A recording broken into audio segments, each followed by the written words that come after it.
The fluorescent lights of the convenience store buzzed above me like angry wasps, casting everything in that sickly yellow glow that made my exhaustion feel heavier.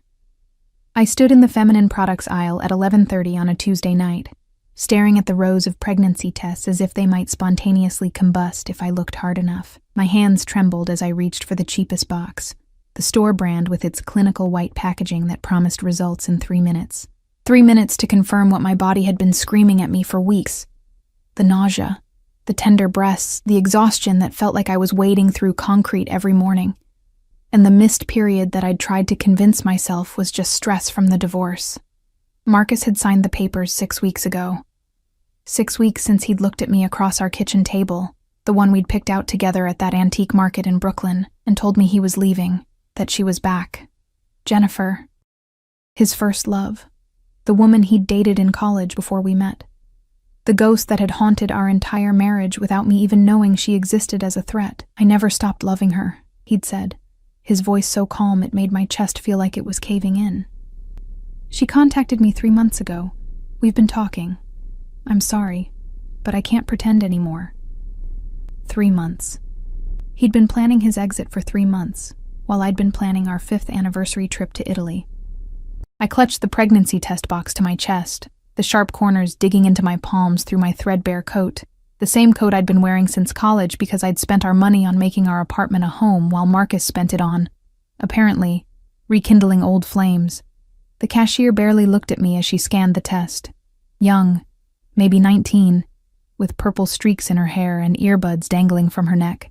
She probably saw hundreds of women like me every week, desperate, alone, buying answers they were terrified to receive. $14.95, she mumbled.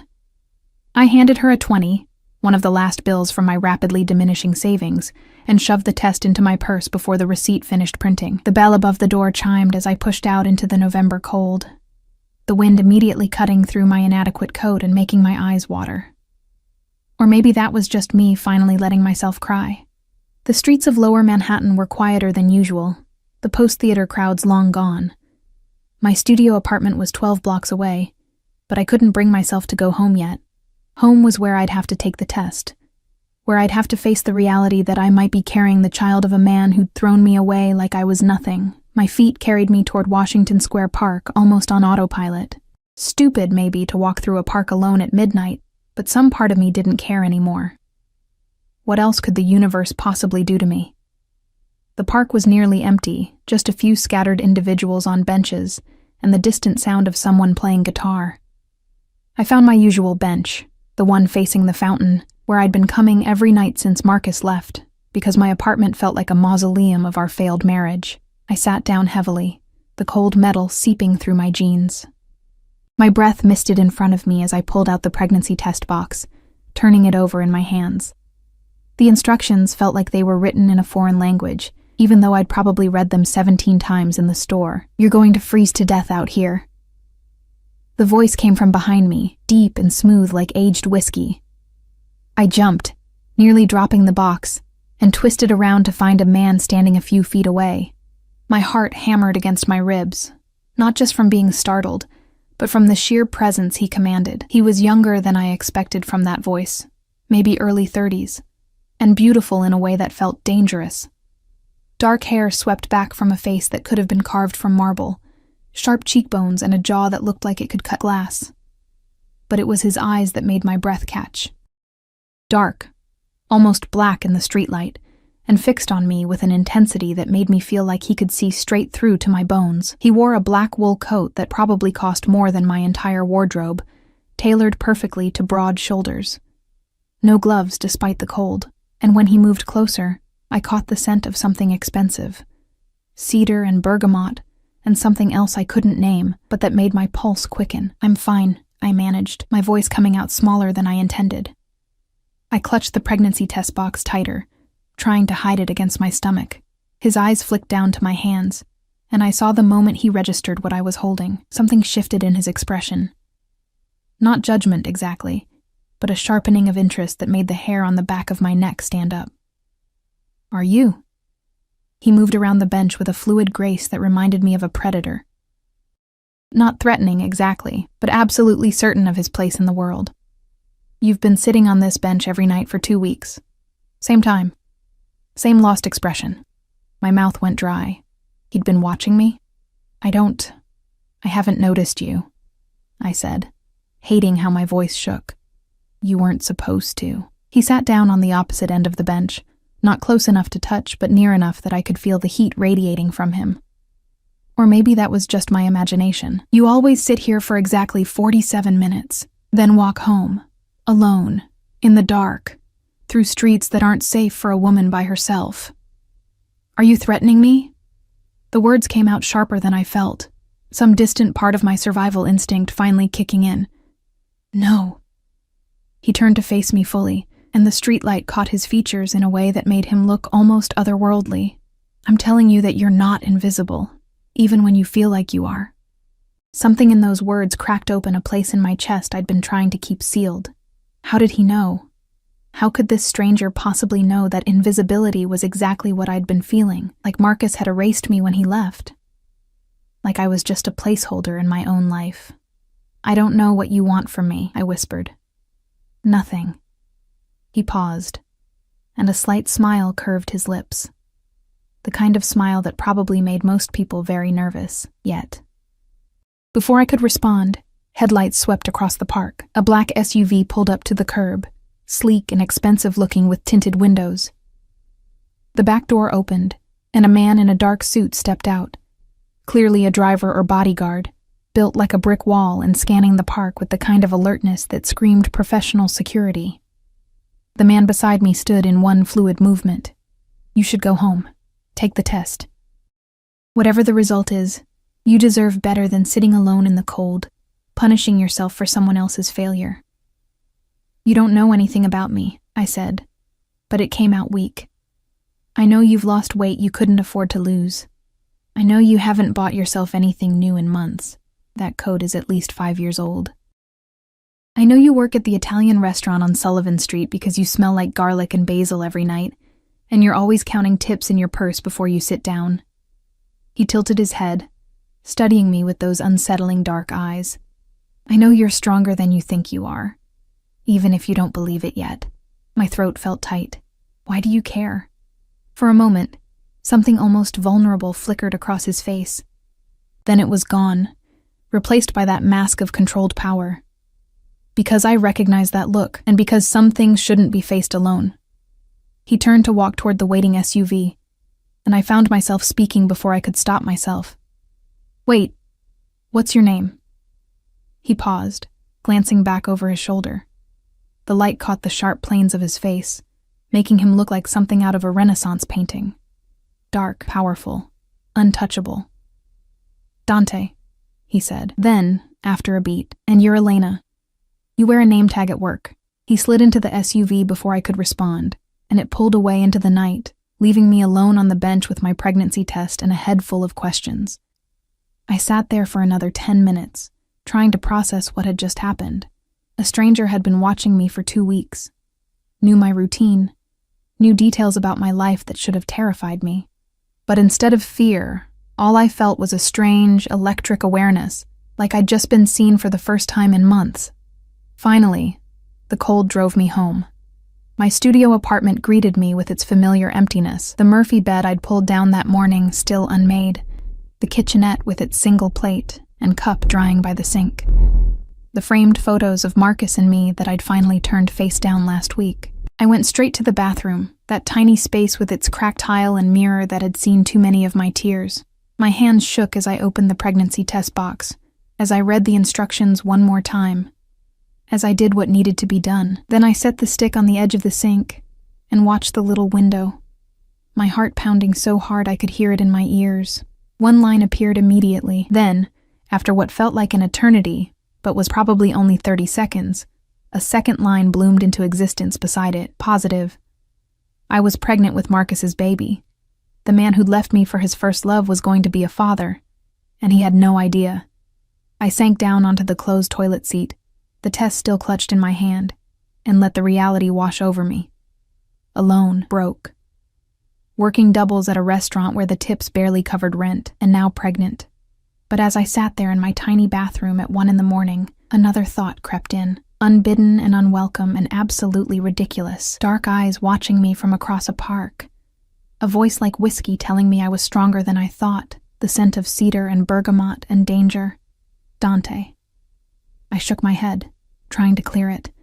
The last thing I needed was to start fantasizing about mysterious strangers who watched me from the shadows. I needed to figure out what I was going to do about the very real pregnancy test in my hands. But as I finally stood up and looked at myself in the mirror, really looked, at my hollow cheeks and exhausted eyes and the hand pressed protectively against my still flat stomach, I couldn't shake the feeling that my life had just tilted on its axis.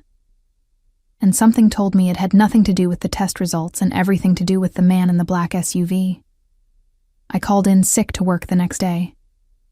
Angela, my manager at Marcello's, didn't sound pleased. Wednesday lunch shifts were always busy, but I couldn't bring myself to care. I'd spent the entire night staring at the ceiling, the positive pregnancy test sitting on my nightstand like an accusation. By the time weak November sunlight filtered through my single window, I'd made exactly 0 decisions about anything. The knock on my door at 9:30 made me jump so hard I spilled the chamomile tea I'd been nursing. I wasn't expecting anyone. The mailman never came this early, and I'd successfully avoided everyone I knew since the divorce. I shuffled to the door in my oversized sleep shirt, one of Marcus's old college shirts that I should have thrown away but couldn't quite bring myself to, and peered through the peephole. A woman stood in the hallway, tall, elegant, probably in her 40s, wearing a charcoal gray suit that screamed money and power. Her dark hair was pulled back in a sleek bun, and she held a large shopping bag with handles that looked like they came from somewhere obscenely expensive. Elena Rodriguez? Her voice carried through the door, accented, but I couldn't place from where. European, maybe. I have a delivery for you. I didn't order anything, I called back, my hand on the deadbolt but not opening it. It's from Mr. Salvatore. He insisted it be delivered this morning. My heart stuttered. Salvatore. Not Dante. He'd only given me his first name, but somehow I knew it was him, had to be. Against every instinct that screamed this was insane, I opened the door. The woman's expression remained professional, but I saw her eyes flick over my ratty shirt and bare feet, taking in the disaster I currently presented. To her credit, her face showed nothing but polite courtesy. May I come in? This will only take a moment. I stepped back, letting her enter my shoebox of an apartment. She didn't comment on the size or the threadbare furniture or the general air of depression that probably clung to everything. She simply set the shopping bag on my small table and pulled out a box. Not just any box. A coat box from Burberry. Mr. Salvatore noticed you seemed cold last night, she said, opening it to reveal the most beautiful coat I'd ever seen. Cashmere, in a deep charcoal gray that would go with everything. Classic cut. The kind that would last years, the kind I could never afford in a million years. I can't accept this. The words came automatically, even as my fingers itched to touch the fabric. He anticipated you might say that. She pulled out an envelope, handing it to me. He asked me to give you this. The envelope was heavy stock, cream-colored, with my name written in bold masculine handwriting across the front. I opened it with trembling fingers. Elena, consider it a loan if it makes you feel better. Nobody should freeze while making decisions that will change their life. The car will pick you up at 8 p.m. tonight. Wear something comfortable. We need to talk. D. The car? I looked up at the woman, who was already pulling more items from the bag. A bottle of prenatal vitamins. A gift certificate to a grocery store I actually shopped at, loaded with $500. And a business card with a single phone number embossed in black. Mr. Salvatore will send a car for you this evening, she confirmed, setting everything on my table with practiced efficiency. The driver will wait as long as necessary, but he hopes you'll accept. I don't even know who he is. My voice came out smaller than I intended. For the first time, something that might have been sympathy crossed her face. Mr. Salvatore is someone who doesn't make offers lightly. Whatever his interest in you, I can promise it's genuine. He doesn't play games with people he considers under his protection. His protection? I'm not... We just met last night. He doesn't owe me anything. Nevertheless. She moved toward the door, her heels clicking on my cheap linoleum. The car will be here at 8. What you do with that information is entirely your choice, Miss Rodriguez. She left before I could form another protest, the door clicking shut with a finality that felt significant. I stood in my apartment, staring at the coat box and the vitamins and the gift certificate, my mind spinning. This was insane. You don't accept expensive gifts from strangers. You don't get in cars with men you don't know, no matter how intense their eyes or how much they claim to understand your pain. But as I lifted the coat from its box, feeling the weight of the cashmere in my hands, breathing in that scent of newness and quality, something in me cracked. When was the last time someone had noticed I was cold? When had Marcus ever paid attention to details like my threadbare coat, or the weight I'd lost, or the sadness I carried like a second skin? I hung the coat in my closet, telling myself I'd return it. Then I made myself eat something. Crackers and ginger ale, the only things that didn't make my stomach revolt. I took one of the prenatal vitamins. I sat on my bed and stared at that business card for an hour. At 7:30, I was standing in front of my closet, trying to figure out what something comfortable meant when you were meeting a mysterious stranger who'd been watching you and apparently had enough money to casually drop a $1,000 coat on someone he'd spoken to for 5 minutes. I settled on my only pair of dark jeans that still fit, and a soft navy sweater that didn't have any stains. The new coat went on last, and I couldn't help but notice how it transformed everything. Suddenly I didn't look quite so much like a woman falling apart. The knock came at exactly 8 o'clock. The same brick wall of a man from last night stood in my hallway, but this time I could see him clearly. Mid-40s, with a scar running through his left eyebrow and eyes that had seen things most people couldn't imagine. He wore a black suit that barely contained his frame, and when he spoke, his voice was gravel and concrete. "Miss Rodriguez, I'm Tony. I'll be driving you this evening." "Where are we going?" I asked, not moving from my doorway. "Mr. Salvatore has a table reserved at his restaurant. He thought you might be more comfortable somewhere public for your first real conversation." Something about that eased a fraction of my anxiety. Public meant safe. Public meant I could leave if things got weird.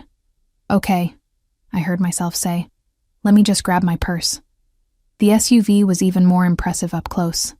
The interior smelled like leather and something else. Gun oil, maybe, though I wouldn't know why I thought that. Tony opened the back door for me, and I slid into seats that probably cost more than my monthly rent. We drove through Manhattan in silence. I watched the city blur past the tinted windows, my hands twisted in my lap. The new coat felt like armor, or maybe a costume for whatever role I was about to play. We pulled up in front of a restaurant in Tribeca that I'd walked past 100 times but never dreamed of entering. Giardino Nero, the Black Garden. No sign outside, just a simple bronze plaque beside a heavy wooden door, the kind of place where you needed a reservation months in advance and a bank account with several zeros. Tony opened my door, and suddenly Dante was there, emerging from the restaurant's entrance like he'd been waiting. He wore all black tonight, slacks and a fitted shirt with the sleeves rolled to his forearms, revealing tanned skin and what looked like the edge of a tattoo on his left wrist. His hair was slightly disheveled, like he'd run his hands through it, and those dark eyes locked onto me with an intensity that made my breath catch. Elena. My name on his lips sent a shiver down my spine that had nothing to do with the cold. "Thank you for coming." "I'm not sure I had much choice," I said, trying to sound braver than I felt. "Your assistant was very persuasive." A slight smile curved his mouth. "Maria has that effect, but you always had a choice. You could have thrown everything in the trash and ignored the car." "The vitamins were a nice touch," I admitted. "How did you know?" "The same way I knew about the coat and the weight loss." He offered me his arm, a surprisingly old-fashioned gesture. "I pay attention." I hesitated only a moment before taking it. His arm was solid beneath my hand, radiating warmth through the expensive fabric of his shirt. He led me into the restaurant, and I tried not to gape. The interior was stunning, dark wood and soft lighting, with actual olive trees growing in massive planters throughout the space. White tablecloths and crystal glasses, and the kind of quiet elegance that made me acutely aware of my Target jeans and secondhand sweater. But Dante didn't seem to notice or care. He guided me past the hostess stand. The woman behind it immediately straightened when she saw him, murmuring, "Mr. Salvatore," with something that looked like reverence and fear. and toward a private section at the back. Our table was tucked into an alcove, separated from the main dining room by a wall of glass and trailing ivy, private but visible, intimate but safe. Another man stood nearby, younger than Tony but with the same alert awareness. Security, I realized. Dante had security watching while we ate. Is this necessary? I gestured vaguely to the guard. Always. He pulled out my chair, waiting until I sat before taking his own seat across from me. I don't take chances with things that matter. I'm not a thing that matters. You don't even know me, don't I? He leaned back, studying me with those unsettling eyes. Elena Rodriguez, 27 years old, divorced 6 weeks ago from Marcus Chen, who left you for his college girlfriend. You work at Marcello's, usually the lunch and dinner shifts, and you send money every month to your mother in Phoenix. You have an English literature degree from NYU that you've never used because you got married instead. You read on your breaks, literary fiction usually, nothing commercial. And you've been sitting on that bench in Washington Square every night trying to figure out who you are without him. My heart hammered against my ribs. You can't just investigate people. I can do anything I want. No arrogance in his tone, just simple fact. But I didn't investigate you, Elena. I watched you. There's a difference. That's not better. That's actually worse. Maybe. He signaled a waiter who appeared instantly. But I'm not going to apologize for noticing you when everyone else in your life has made you feel invisible. The waiter poured water and disappeared before I could process that statement. Before I could figure out how this stranger had managed to put his finger exactly on the wound Marcus had left. Why? The question came out raw. Why notice me? Why the coat and the vitamins in this? I gestured to the restaurant. What do you want? Dante was quiet for a long moment, his fingers drumming once against the white tablecloth. Then he leaned forward, his eyes never leaving mine. 6 months ago, my younger sister died in childbirth. The baby survived. My nephew, Antonio, but Sophia didn't make it. His voice remained steady, but I saw something flicker in those dark eyes. Pain, carefully controlled. The father ran the moment he found out she was pregnant. Disappeared before we could make him take responsibility. My throat went tight. I'm so sorry. We found him eventually. Something cold entered his expression. He learned that you don't abandon a Salvatore and walk away unscathed. A chill ran down my spine that had nothing to do with the temperature. The way he said it, so matter of fact, made it clear that whatever happened to that man hadn't been pleasant. Last night I saw you sitting alone with a pregnancy test, looking like the world had ended, he continued. And all I could think was that somewhere, there's a man who did this to you and walked away. Just like the coward who abandoned my sister. Marcus didn't know, I said quickly. I only found out last night. Does that matter? He left you broke and alone. If you tell him about the baby, what do you think will happen? Will he come back? Support you? Or will he make you feel like even more of an inconvenience? I looked down at my hands, blinking back sudden tears because he was right.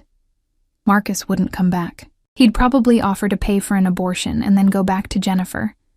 Relieved to have dodged a bullet. I haven't decided what I'm doing yet. I whispered, that's your choice. Only yours. Dante's voice softened slightly. But whatever you decide, you shouldn't have to face it alone. You shouldn't have to work yourself to exhaustion at a restaurant while you're dealing with morning sickness. You shouldn't have to worry about rent or food or prenatal care. You're offering to help me. It wasn't a question. I'm offering you protection. Why? Because of your sister? Partly. He paused, and something shifted in his expression, something almost vulnerable beneath all that controlled power. And partly because when I saw you on that bench, looking so lost and alone, something in me recognized something in you. Like calling to like. We're nothing alike, I protested. I gestured at him, at the restaurant, at the obvious wealth and power he commanded. And I'm nobody. You're someone who survived being thrown away by a person who should have cherished you. You're someone who gets up every morning and goes to work even when everything hurts. You're someone who's stronger than they know. His eyes held mine. That's not nobody, Elena. That's a survivor. The waiter returned then, setting down plates I didn't remember ordering. Fresh pasta with truffle oil, the scent making my stomach growl despite the nausea that had been my constant companion. "Eat," Dante said gently. "You need it." I picked up my fork, my hand still trembling slightly. "If I accept your help, and I'm not saying I am, what would that look like?" "An apartment. Somewhere safe, comfortable. Nothing you have to share with ghosts of your marriage. Medical care, the best doctors, whatever you need. Money so you can quit that restaurant job and actually rest. Security." He said that last word with particular weight. "Nobody will hurt you or make you feel small ever again. That's too much. I can't accept all that from a stranger. Then get to know me." The slight smile returned. "I'm not a complete stranger anymore, am I? You know my name. You know about my sister. You know I own this restaurant and several others. You know I have security because my business requires it." "What business?" I asked, though part of me wasn't sure I wanted to know. His smile widened slightly. "Import-export, family business, very lucrative, very demanding." It was a non-answer, and we both knew it. But something in his eyes told me that pushing for details right now would end this conversation. "I need time," I said instead. "To think. This is all. It's a lot." "Of course." He gestured to my plate. "For now, just eat. Let yourself have one evening where you're warm and fed and not alone. Everything else can wait." So I ate, and it was the best food I'd had in months. We talked about safer things, books we'd read, places we'd traveled, the neighborhood and how it had changed. He was surprisingly easy to talk to once we moved past the intensity of his initial offer. But I couldn't stop thinking about his words. Protection, security, someone who won't let you face this alone. When Tony drove me home 2 hours later, my head was spinning. Dante had walked me to the car, his hand resting briefly on my lower back, a touch that burned through the new coat and sweater and straight into my skin. "Think about it," he'd said. "But don't take too long. You're already too thin, and winter is only getting colder." Now I stood in my apartment, the coat still wrapped around me, staring at a business card with a single phone number. One call could change everything. One call could trap me in a situation I didn't understand with a man who might be dangerous. But as I pressed my hand against my stomach, feeling nothing yet, but knowing life was growing there, I couldn't shake the thought that maybe being trapped in a gilded cage was better than drowning alone in the dark. I lasted 3 days before I called the number. 3 days of dragging myself through double shifts at Marcello's, the smell of garlic bread making me so nauseous I had to keep running to the bathroom. 3 days of Angela giving me increasingly pointed looks, clearly aware something was wrong. 3 days of lying awake in my studio apartment, listening to my upstairs neighbors fight, and feeling my savings account dwindle with every passing hour. On Friday night, I came home to find an eviction notice taped to my door. Marcus had been paying half the rent before the divorce. I'd thought I could manage alone if I picked up extra shifts, but I'd been wrong. The landlord wanted 2 months back rent by the end of the week, or I was out. I sat on my bed, still unmade because what was the point, and stared at that business card until the numbers blurred. Then I picked up my phone and dialed before I could talk myself out of it. He answered on the second ring. "Elena." Not a question. Like he'd been waiting for my call, his phone programmed with my number even though I'd never given it to him. "I need help." The words tasted like ash in my mouth. "You were right. I can't do this alone." Silence on the other end, but I could hear him breathing. Then, "Where are you?" "Home. My apartment. I just got an eviction notice. Pack a bag. Essentials only. Tony will be there in 20 minutes. "Wait, I didn't mean..." 20 minutes, Elena. Anything you can't carry. We'll send someone for tomorrow." His voice was firm, but not unkind. "You're not spending another night in that place." He hung up before I could argue. I stood there for a moment, phone still pressed to my ear, wondering what I'd just done. Then the reality crashed over me. I'd just accepted help from a man I barely knew. A man with security guards and vague answers about his business. A man who'd been watching me from the shadows for weeks. But I was out of options. And something in Dante's voice when he talked about his sister, the pain beneath that controlled exterior, made me believe he understood what it felt like to be desperate. I packed quickly. Clothes, toiletries, my laptop, the few books I couldn't bear to leave behind. The framed photo of my mother from before she got sick. Everything fit into 2 duffel bags in my backpack. A pathetic summary of 27 years of life. I was sitting on the edge of my bed, bags at my feet, when the knock came. Tony stood in the hallway, his expression carefully neutral as he took in the eviction notice still taped to my door. "Ready, Miss Rodriguez? Is this insane?" I asked him. "Be honest with me."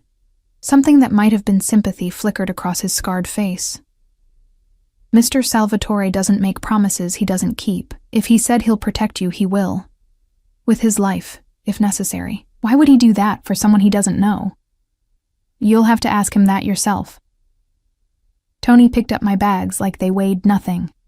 "But I've worked for him for 8 years. I've never seen him take an interest in anyone the way he has with you."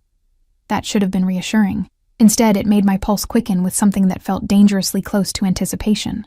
The drive took us deeper into Manhattan, toward neighborhoods I'd only ever walked through during the day, staring at buildings I'd never be able to afford. Tony pulled up in front of a sleek high-rise in the West Village, all glass and steel and doormen in uniforms. "This is where Dante lives?" I asked, staring up at the building. "One of his properties." Tony opened my door.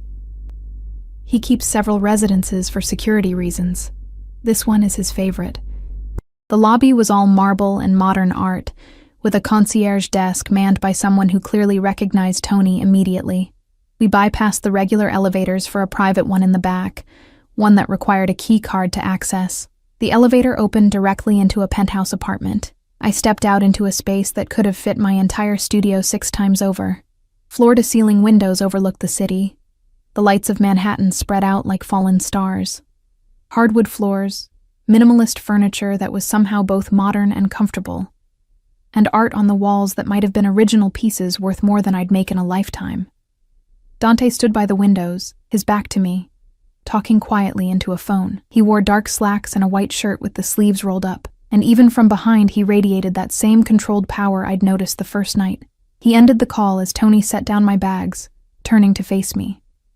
Those dark eyes swept over me, taking in my exhaustion and rumpled work clothes, and something softened in his expression. "Thank you, Tony. That will be all for tonight." The bodyguard nodded and disappeared back into the elevator, leaving us alone. "This is too much," I said into the silence. "I can't. This is your home." "This is one of my homes," he corrected, moving toward me with that fluid grace. "And you're not staying here. I have an apartment ready for you 2 floors down." "I just wanted to talk before Tony took you there. 2 floors down. Still in this building. Still close enough that he could, what? Watch over me? Keep tabs on me? Why?" The question burst out of me. "You keep saying you want to help, that you'll protect me, but I don't understand why. What do you get out of this?" Dante stopped a few feet away, close enough that I could smell that scent of cedar and bergamot that clung to him. "What do I get? Peace of mind, knowing you're safe. The satisfaction of helping someone who deserves better than what life has given her. And maybe..." He paused, something almost uncertain crossing his face. "Maybe the chance to make up for the fact that I couldn't save my sister." "I'm not your sister." "No." His eyes held mine. "You're not." The way he said it, low and intense, made heat bloom in my chest. This was dangerous territory. Whatever was building between us, this awareness, this tension, felt like standing too close to a fire. "I'm pregnant with another man's baby," I said, needing to remind both of us of that fact. "I'm a mess. I'm broke. I'm beautiful." The word stopped me cold, strong, resilient. "Everything you don't see when you look in the mirror. You don't know me," I whispered, but it came out weak. "Then let me."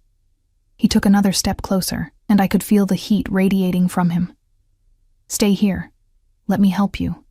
Get to know me. Figure out what you want to do about the pregnancy without worrying about rent or food or working yourself to exhaustion. And if I decide to keep it, the baby, then I'll make sure you both have everything you need. The best doctors, a nursery, support, whatever you want." "Why would you do that?" My voice cracked. Nobody does that. Nobody helps without wanting something in return. I want something, he admitted. His hand came up, fingers brushing my cheek so gently I almost gasped. I want to see you smile. Really smile, not that fake thing you give customers at the restaurant. I want to watch you stop looking over your shoulder, waiting for the next disaster. I want... He stopped himself, jaw tightening like he'd said too much. What? I breathed. I want you to feel safe. His thumb traced my cheekbone, and I realized I was trembling. Because when I look at you, Elena, I see someone who hasn't felt safe in a very long time, and that I can fix. I should have stepped back. Should have put distance between us, but I was so tired of being strong, of holding everything together alone. And the way he looked at me, like I mattered, like I was worth protecting, made something in my chest crack wide open. Okay, I heard myself say. But I have conditions. A slight smile curved his lips. Name them. I want to work. Maybe not at the restaurant, but something. I need purpose. Done. I'll find you something suitable. I want honesty. If I ask you a question, you answer it. No more vague non-answers about your business. His smile faded slightly. That one is more complicated. There are things I can't tell you, Elena. For your protection as much as mine.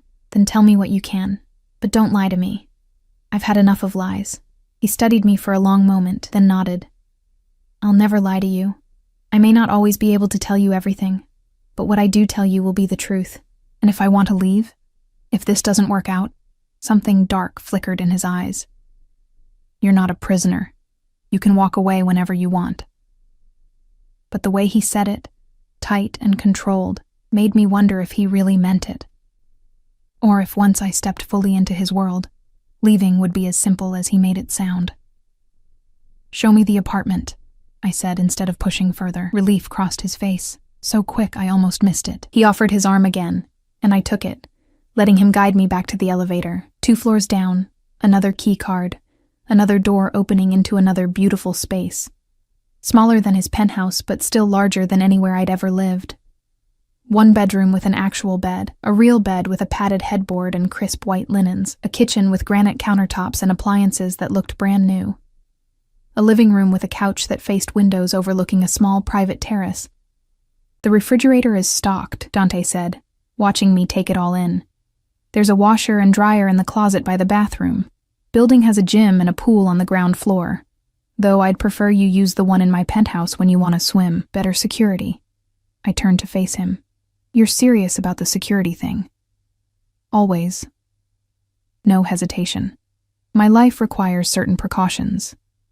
Anyone associated with me needs the same level of protection. What kind of import-export business requires this much security? His jaw tightened. The kind that operates in gray areas. The kind that made my family wealthy but also made us enemies. Are you in danger? The question came out before I could stop it, and I was surprised by how much the answer mattered. Always, he repeated, but softer this time. But I've been in danger my whole life, Elena. I know how to handle it, and I know how to keep safe the people He stopped himself again. The people under my protection. I wanted to ask what he'd been about to say, but exhaustion was catching up to me, the adrenaline from the eviction notice, and the move finally wearing off. I should let you rest, Dante said, reading my expression. But there's one more thing. He pulled a phone from his pocket, not his phone. A new one, still in the box. This is for you. My number is already programmed in, Tony's number, Maria's number. If you need anything, day or night, you call. I have a phone. That phone is registered to your old address, on a plan you can barely afford. This one is secure, paid for, and untraceable. He pressed it into my hands. Humor me. I took it because arguing felt like too much effort. Thank you for all of this. I know I keep saying I don't understand why, but thank you. Get some sleep. He moved toward the door, then paused. Elena, I meant what I said. You're safe now. Nobody will hurt you here. Not your landlord, not your ex-husband, not anyone. The way he said it, with such absolute certainty, should have scared me. Instead, for the first time in months, I felt the tight knot in my chest start to loosen. After he left, I explored the apartment more thoroughly. The bedroom closet held clothes, my size, casual and comfortable. Nothing extravagant, but all new. The bathroom was stocked with toiletries, including more prenatal vitamins. On the kitchen counter sat a folder with information about 3 different OB-GYNs, all highly rated, all accepting new patients. He'd thought of everything. I should have felt trapped, overwhelmed, scared of this stranger who'd inserted himself into my life and was systematically removing every obstacle I faced. But as I finally crawled into that impossibly comfortable bed, wrapped in sheets that smelled like lavender and something expensive, all I felt was relief. And maybe, buried beneath the exhaustion and fear and uncertainty, something that felt dangerously like hope. I fell asleep wondering what I'd gotten myself into, and whether I'd just made the best decision of my life or the worst. I woke up to sunlight streaming through floor-to-ceiling windows, and, for a disorienting moment, had no idea where I was. Then, it all came rushing back. The eviction notice, the phone call, Dante's penthouse, and his dark eyes promising protection. My phone, the new one, showed 9:47 a.m. and 3 missed messages. Dante. Good morning. Doctor's appointment scheduled for 2 p.m. if you're comfortable with that. Dr. Sarah Chen comes highly recommended. Dante. Maria will bring you lunch at noon. She'll also take you shopping for anything else you need. Dante. I have meetings all day, but call if you need anything. Tony is downstairs. I stared at the messages, something warm and uncomfortable twisting in my chest. He'd been up early, arranging my life, making sure I was cared for. It should have felt controlling. Instead, it felt like being seen. I texted back, "Thank you. I'll be ready at 2. His response came immediately. Tony will drive you. And Elena? Try to eat breakfast. You're still too thin. I set the phone down, pressing my hand against my still flat stomach. The nausea was already creeping in, that familiar morning wave that made everything smell wrong. But I forced myself to the kitchen anyway, finding the refrigerator stocked with things I actually liked. Ginger ale, plain crackers, fresh fruit, Greek yogurt. Someone had paid attention to what I could stomach. Maria arrived at exactly noon with shopping bags from 3 different boutiques. She swept into the apartment like an elegant storm, her heels clicking on the hardwood. "Mr. Salvatore thought you might need more clothes," she said, setting everything on the couch. I took the liberty of selecting items appropriate for the season. If anything doesn't fit or isn't to your taste, we'll exchange it. I opened the first bag to find jeans, sweaters, comfortable dresses. Nothing flashy, just quality basics and colors that would actually suit me. The second bag held undergarments, pajamas, and a soft robe. The third contained shoes, including a pair of sneakers I'd been eyeing at a store window for months, but couldn't justify buying. "This is too much," I said weakly. "Mr. Salvatore doesn't do things by halves." Maria's expression softened slightly. "He wants you comfortable. Let him do this." Over lunch, soup and bread that Maria had also brought, from some bakery that made everything taste like heaven. She told me more about Dante without me even asking. "I've worked for the Salvatore family for 15 years, she said, watching me eat with the same assessing look Dante sometimes wore. First for his father, now for him. He's not like his father was. Dante is harder in some ways, but also more careful, more controlled. What happened to his father? Heart attack. 5 years ago. Dante took over the business at 27. Some people doubted he could handle it. A small smile. They don't doubt anymore. And his mother? Died when he was 12. Cancer. It's just him and his nephew now after Sophia." She stopped, a flash of genuine pain crossing her face. She was a sweet girl, too trusting. The man who got her pregnant was, well, he won't be a problem anymore. The way she said it made ice slide down my spine. What did Dante do to him? Maria's eyes met mine, suddenly hard. Nothing the man didn't deserve. You don't abandon a pregnant woman, especially not a Salvatore. There are consequences for that kind of betrayal. I set down my spoon, my appetite suddenly gone. I need to know what kind of man I've accepted help from, what kind of business Dante really runs. Why? Will it change anything? You're already here, already under his protection, and you have nowhere else to go. It was harsh but true, and we both knew it. I deserve the truth, I said quietly. Maria studied me for a long moment, then sighed. The Salvatore family has been in New York for 4 generations. They started with legitimate businesses, restaurants, real estate, construction. But over time, they expanded into other areas. Import-export is accurate, but it's not wine and olive oil they're moving. It's, let's call it insurance and protection services, helping people who can't go through traditional channels. I couldn't quite say it. He's powerful. He's dangerous to his enemies. But he's also a man of honor, in his own way. He protects what's his. She leaned forward. And whether you realize it yet or not, Elena, he's decided you're his to protect. Before I could process that statement, my new phone buzzed. Dante, Tony is waiting downstairs. Don't be nervous about the appointment. Dr. Chen is excellent. I changed into one of the new outfits, dark jeans and a soft gray sweater that actually fit properly, and took the elevator down. Tony waited by the black SUV, opening the door as I approached. The doctor's office was in a medical building near Central Park, the kind of place where the waiting room had fresh flowers and the magazines were current. Dr. Chen was in her 40s, with kind eyes and a calm demeanor that immediately put me at ease. Mr. Salvatore spoke very highly of you, she said. After the initial examination confirmed what I already knew, I was approximately 8 weeks pregnant. Everything looked normal. He was quite insistent that you receive the best care possible. He called you personally? He did. He also settled your account in full, including all prenatal visits and the delivery. She smiled at whatever expression crossed my face. He clearly cares about your well-being. After the appointment, Tony drove me back to the apartment, but instead of stopping on my floor, the elevator continued to the penthouse. Mr. Salvatore asked if you'd join him for dinner, Tony explained. If you're not too tired. I should have said no. Should have maintained some kind of boundary between us. But I found myself nodding, smoothing down my sweater nervously as the elevator doors opened.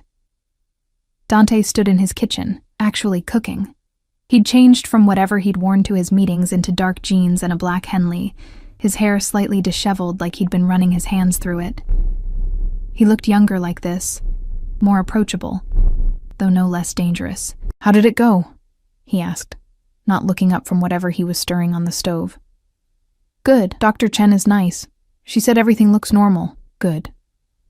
He finally turned to face me, and the intensity in his eyes made my breath catch. Are you hungry? I'm making risotto. You cook? A slight smile. My mother taught me before she died. She said a man who can't feed himself is pathetic. I moved closer, watching him work. His movements were precise, controlled, the same way he did everything else. Did Dr. Chen tell you the details? Or is patient confidentiality a thing? She told me you're healthy, the baby is healthy, and you're due in early June. That's all I needed to know. He added wine to the pan, and the scent made my mouth water despite the lingering nausea. Unless you want to share more. I haven't decided what I'm doing yet, I admitted, about keeping it. I know. He turned down the heat, then moved to the counter where wine glasses waited. He poured one, then hesitated. Water for you? Please. We sat at his dining table overlooking the city, and the risotto was perfect, creamy and rich without being overwhelming.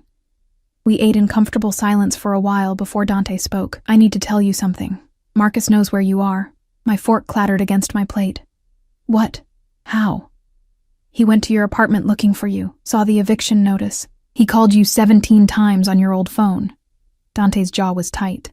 Tony had someone watching your old building. We knew he'd show up eventually. Why would he be looking for me? My heart hammered. He left me. He doesn't get to... Apparently Jennifer isn't what he remembered. The fantasy didn't match reality, and now he's having regrets. Dante's eyes were hard. He wants to talk to you, to fix things. No. The word came out fierce. He doesn't get to decide he made a mistake and just come back. That's not how this works. I agree. Dante reached across the table, covering my hand with his. The touch sent electricity up my arm. But you should know he's looking, and he's getting desperate. Did you... I hesitated. Did you do anything to him? Not yet. The promise in those 2 words was clear. But if he becomes a problem, I will handle it. I don't want you to hurt him. Even after what he did to you, I pulled my hand back, wrapping my arms around myself. He's still the father of my baby, if I keep it. And he doesn't deserve whatever you did to Sophia's boyfriend. Dante's expression went very still. What did Maria tell you? Enough. I met his eyes. I'm not stupid, Dante. I know what you are. What your family does. The gray areas you mentioned aren't gray at all, are they? No, he said quietly. They're not. So tell me the truth. What happened to the man who abandoned your sister? He stood, moving to the window, his back to me. When he spoke, his voice was flat, emotionless. We found him in Atlantic City. He'd been gambling away money he stole from us. Because of course he'd stolen from us too. We gave him a choice. Marry Sophia posthumously to legitimize the baby, sign over all parental rights, and leave the state, or face consequences he wouldn't walk away from. And he chose to leave. After some persuasion, yes. Dante turned back to me. My nephew will grow up knowing his father was a coward, but at least he'll be legitimate. At least the Salvatore name will protect him. And if he hadn't agreed to your terms? Dante's smile was cold. Then he wouldn't have made it out of Atlantic City. I should have been horrified, should have run from this apartment and this man who could speak so casually about violence. But all I could think about was Sophia, dying alone while the father of her child ran away. I'm not going to apologize for protecting my family, Dante continued, moving closer. Or for removing threats. That's who I am, Elena. I won't lie about it. I know. My voice came out smaller than I intended. And I should be scared of you, but you're not. He stopped in front of me, close enough to touch. Why? Because you've never made me feel unsafe. Even that first night in the park, when you should have terrified me, all I felt was seen. I looked up at him. You see me, Dante. Really see me. Nobody has done that in so long. His hand came up, cupping my face with surprising gentleness. I see everything, Elena. Your strength. Your pain. The way you touch your stomach when you think nobody's watching, like you're already protecting that baby even though you haven't decided if you're keeping it.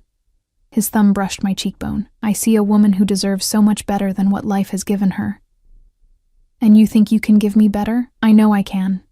His voice dropped lower, rougher. Let me. The air between us felt electric, charged with something dangerous and inevitable. I could feel my pulse in my throat, could see the way his eyes darkened as they dropped to my lips. This was a bad idea, getting involved with a man like Dante, a man who lived in the shadows, who spoke about violence like it was business, who looked at me like I was something precious and breakable all at once. But I was so tired of being alone. So tired of feeling invisible. Okay, I whispered. Show me better. He kissed me then, and it was nothing like Marcus's kisses had been. This was fire and possession and a hunger that made my knees weak. His hand tangled in my hair while the other wrapped around my waist, pulling me against him until I could feel the heat of his body through our clothes. I kissed him back, pouring months of loneliness and fear and desperate need into it. His answering groan vibrated through me, and when he finally pulled back, we were both breathing hard. I've wanted to do that since the first night, he admitted, his forehead resting against mine, sitting there looking so lost, and all I could think about was taking away your pain. You can't take it all away. Watch me. And in that moment, with his arms around me and the city lights spread out behind him, I almost believed he could. Almost believed that Dante Salvatore, dangerous, powerful, obsessive Dante, could actually keep me safe from everything that had broken me. I just didn't realize yet that the biggest danger might be falling for him. 2 weeks passed in a blur of doctor's appointments, quiet dinners in Dante's penthouse, and slowly learning to breathe again. He was true to his word about everything. Maria found me a job doing remote copy editing for one of the publishing houses Dante had connections with. Flexible hours, decent pay, work I could do from the apartment. The nausea started to ease as I entered my second trimester, and Dante was everywhere and nowhere all at once. Some nights he'd cook for me, teaching me his mother's recipes while telling stories about growing up in a world I couldn't quite imagine. Other nights he'd disappear for hours, returning with shadows in his eyes and tension in his jaw that told me his business had required his particular brand of attention. I didn't ask questions. Maybe I should have, but I was too comfortable in the cocoon he'd built around me. It was a Thursday afternoon when everything changed. I was working on my laptop in the living room, wrapped in the cashmere throw Dante had bought when he noticed I was always cold, when someone knocked on my door. Not the elevator. The actual apartment door. I checked the peephole and froze. Marcus. He looked terrible. Unshaven, hair unkempt, dark circles under his eyes. Nothing like the polished man who'd left me for his first love. Elena, please. He called through the door. I know you're in there. I just want to talk. My hand hovered over the doorknob. Part of me, the part that had loved him for 5 years, wanted to open it. Wanted to hear what he had to say, but I thought about Dante's warning, about Jennifer not living up to Marcus's fantasy, about him only coming back because his perfect reunion hadn't worked out. Go away, Marcus. Please. 5 minutes. That's all I'm asking. His voice cracked. I made a mistake, Elena. The biggest mistake of my life. Jennifer and I. It's not what I thought it would be. She's not. You're the one I should have fought for. Something that might have been pain flickered in my chest, but it was distant now, muted, like a bruise that had mostly healed. You don't get to do this, I said through the door. You don't get to leave me with nothing, let me struggle and suffer alone, and then decide you made a mistake when it's convenient for you. I know, God, I know, but please, let me make it right. Let me... The elevator dinged. I turned to see Dante step out, and the expression on his face made my blood run cold. Fury, barely leashed, radiating from him like heat. Tony was right behind him, along with another man I didn't recognize. Younger, with ice-blue eyes and a scar running down his neck. You need to leave, Dante said, his voice soft and deadly. Now. Marcus's eyes widened when he saw Dante, then narrowed when he took in the expensive clothes, the obvious authority, the way I instinctively moved closer to him. Who the hell are you? Marcus demanded. Elena, what's going on? Whose apartment is this? That's none of your concern, Dante said before I could answer. He moved to stand between us, blocking Marcus's view of me. You were told not to contact her. You were told to stay away. Told by who? You? Marcus's voice rose. Elena, is this...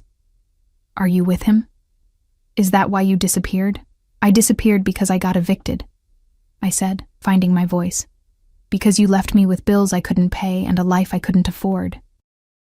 I didn't disappear. I survived. By shacking up with some...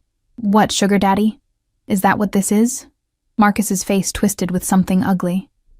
God, Elena, I thought you had more self-respect than that. Dante moved so fast I didn't see it coming. One moment he was standing still. The next his hand was wrapped around Marcus's throat, slamming him against the hallway wall with a force that made me gasp. Choose your next words very carefully, Dante said, his voice like ice. Because they might be your last. Dante, don't... I started forward, but Tony caught my arm gently. Let him handle it, Miss Rodriguez. Marcus clawed at Dante's hand, his face reddening. You're insane. I'm protective. Dante leaned in closer. Elena is under my protection. That means you don't call her. You don't come to her apartment. You don't so much as think about her without my permission. Do you understand? She was my wife. Was. Past tense. Dante's grip tightened slightly. You gave up any claim to her when you walked away. When you left her crying and alone and struggling. You made your choice. Now live with it. I'm the father of her baby. Marcus gasped it out, and I felt the world tilt sideways. Dante went very still, his eyes cut to me, questions and something darker swirling in their depths. Elena? I haven't told him, I said quickly. I swear, I haven't told him anything. Then how does he... I saw the test, Marcus choked out. In the bathroom trash, before I left. I knew you were pregnant, Elena. I knew, and I left anyway because I was a coward. But that's my child, and you can't keep me from... Dante released him so abruptly that Marcus stumbled, gasping for air. But the look on Dante's face was somehow more terrifying than the violence had been. Cold calculation. dangerous assessment. You knew, Dante said slowly. You knew she was pregnant when you left her. I panicked. I wasn't ready to be a father. Jennifer and I, we had plans, and a baby would have... Marcus stopped, seeming to realize how that sounded, but I've had time to think, to understand what I gave up. I want to be there for my child, Elena. For both of you. No, my voice came out stronger than I felt. You don't get that, Marcus. You gave up that right when you chose Jennifer over your own baby. I have legal rights. You have nothing. Dante's voice cut through Marcus's protests like a blade. Because if you pursue this, if you try to claim any rights to Elena or that child, I will make your life a living hell. I will destroy your credit, your career, any chance you have at a normal life. You will wish you'd never heard the name Salvatore. Marcus's face went white.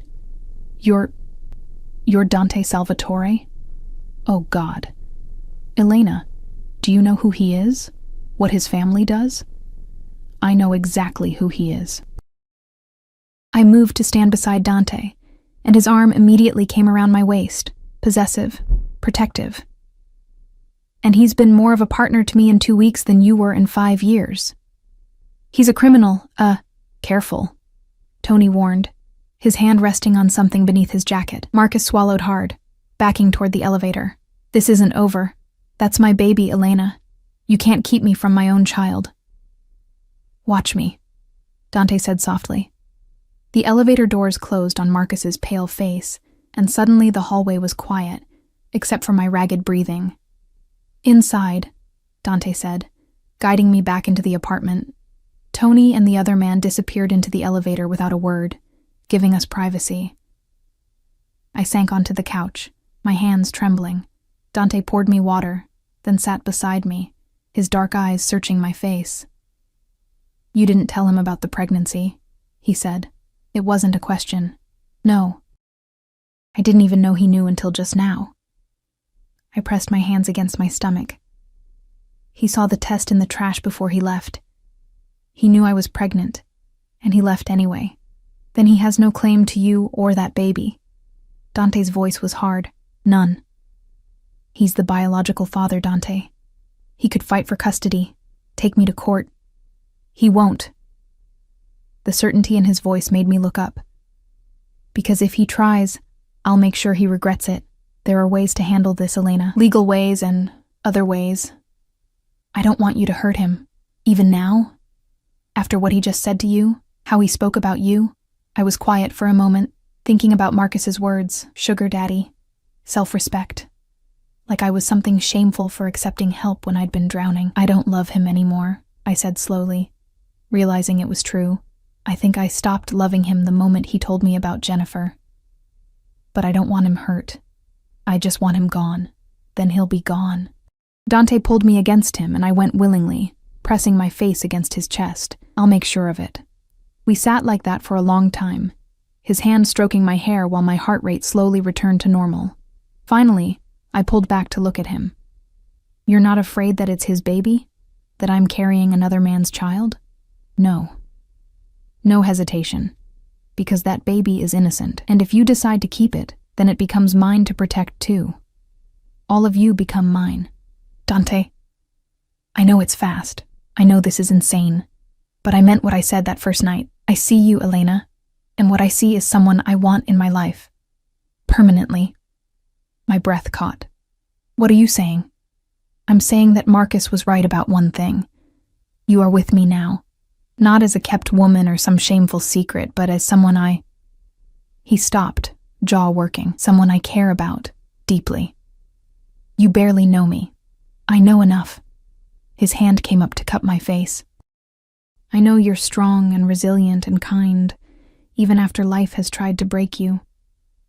I know you make me want to be better than the violence and darkness my world requires. I know that when I look at you, I see a future I never thought I'd want. A future that includes another man's baby. A future that includes you. Everything else is just details. He leaned in, his forehead resting against mine. Stay with me, Elena. Not because you have nowhere else to go, but because you want to. Because this, whatever this is between us, is real. I should have said no. Should have pointed out all the reasons this was crazy. The speed, the danger, the fact that I was pregnant with my ex-husband's baby while falling for a man who operated in the shadows. But when Dante kissed me, slow and deep and full of promise, all those logical reasons scattered like leaves in the wind. "Okay," I whispered against his lips. "I'll stay." 6 months later, the nursery was painted a soft sage green with white trim.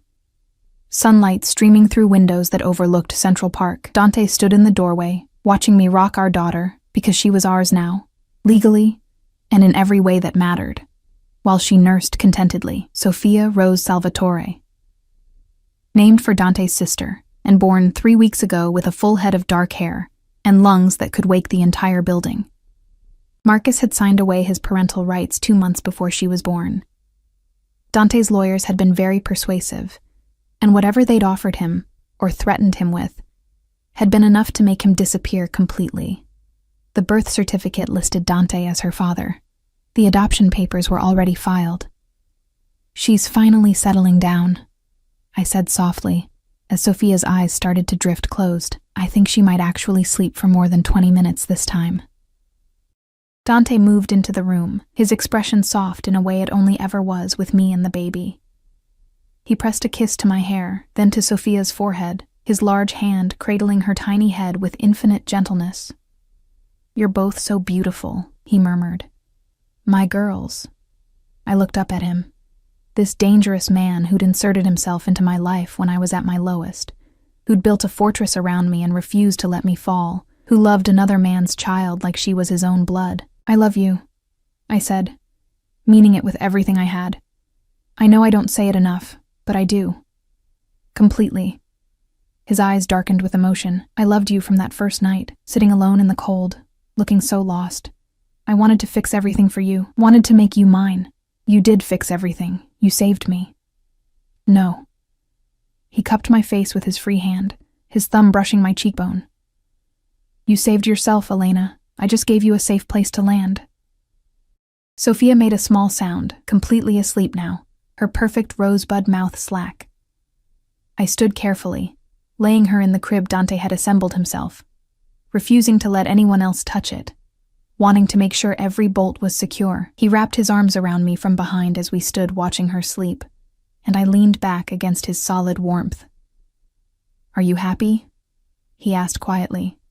Deliriously, I turned in his arms to face him. "I never thought, after everything with Marcus, I never thought I'd find this, find you. You weren't supposed to find me. I was supposed to find you." A slight smile curved his lips. "Best stalking I ever did. Still creepy when you put it that way. You weren't complaining last night when I pressed my hand over his mouth, laughing softly. Sophia is right there." He kissed my palm, then pulled me closer. "Marry me." I froze. "What?" "Marry me, Elena. Make this official. Give Sophia both our names. Let me wake up to you every morning and fall asleep with you every night for the rest of our lives." His eyes searched mine. "Say yes." My heart hammered against my ribs. We'd never talked about marriage, both of us still too aware of how fast we'd moved, how unconventional this all was. But standing in the nursery we'd built together, with our daughter sleeping peacefully nearby and this man who'd become my everything looking at me like I hung the moon, there was only one answer: yes. I reached up to kiss him. "Yes, Dante. I'll marry you." His smile transformed his face, making him look younger, lighter, like some of the darkness he carried had finally eased. He kissed me deeply, pouring everything he felt into it, and I kissed him back with equal fervor. When we finally pulled apart, both breathing hard, Sophia let out a tiny snore from her crib. Dante laughed. Actually laughed, the sound rare and precious. Our daughter has impeccable timing. Our daughter. I tested the words, loving how they felt. I like the sound of that. Good. Because you're both stuck with me now. He pulled me toward the door, his hand warm in mine. "Let her sleep. I want to show you the ring I've been hiding for the last month, waiting for the right moment to ask." "A month? You've been planning this?" "I've been planning this since the moment you said you'd stay." He led me to our bedroom. The penthouse had become home for all of us, and pulled a small velvet box from his nightstand drawer. The ring inside took my breath away. A simple platinum band with a princess-cut diamond, elegant and timeless. Nothing flashy. Nothing that screamed wealth, just beautiful. It was my mother's, Dante said quietly. The only thing of hers I kept. I want you to have it. Tears pricked my eyes as he slid it onto my finger. A perfect fit, like it had been made for me. I promise I'll take care of you, he continued, his voice rough with emotion. Both of you. For the rest of my life. You'll never be alone or scared or invisible again. You'll never doubt that you're loved, that you matter, that you're the most important thing in my world. I know. I cupped his face, this beautiful, dangerous man who'd saved me in every way that mattered. I've known since that first night when you told me I was stronger than I thought. You saw me, Dante, really saw me, and you've been seeing me every day since. He kissed me again, and this time there was no interruption. This time we had all the time in the world. Later, as we lay tangled together in sheets that smelled like us, like home, I thought about everything that had led me here. The divorce that had shattered me, the pregnancy that had terrified me, the night I'd sat alone on a bench, clutching a pregnancy test and feeling like my life was over. But it hadn't been an ending, it had been a beginning. The beginning of finding myself, of learning I was stronger than I'd ever imagined, of meeting a man who saw past my brokenness to the person I could become. Dante's arm tightened around me, even in sleep, and I pressed my hand against his chest, feeling his heartbeat steady and strong beneath my palm. I'd been divorced for his first love, thrown away and left to drown. But I'd been found by a mafia boss who made me his world, and that made all the difference.